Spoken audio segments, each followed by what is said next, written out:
Un syndicat, ça sert à quoi? Beaucoup de gens se le demandent. Nous allons donc vous le raconter par le biais de l'histoire de la CGT.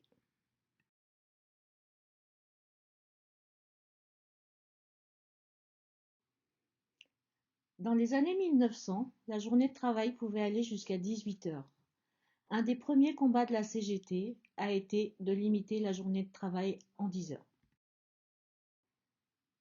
1906 sera une grande année pour les conquêtes de la CGT. Le 13 juillet, le repos dominical devient obligatoire. Le 1er mai de la même année, une grève générale permettra la journée de travail en 8 heures.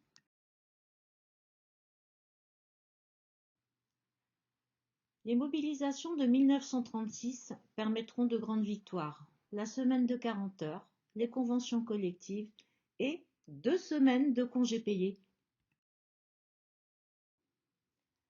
La CGT ne lâche rien comme à son habitude. En 1956, elle gagnera une 3e semaine de congés payés.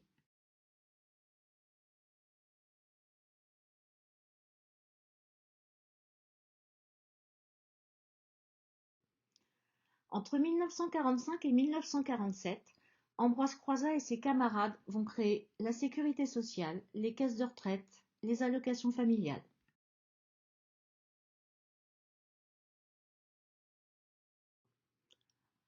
Ambroise Croizat déclarera: ne parlez pas d'acquis sociaux, mais de conquis sociaux, parce que le patronat ne désarme jamais.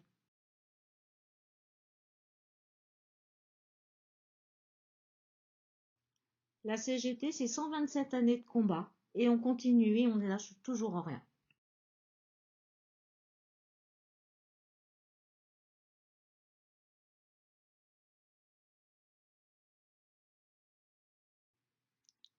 Le salaire socialisé permettra aux familles de couvrir les événements de la vie, comme la naissance d'un enfant, la maladie, le chômage, la retraite.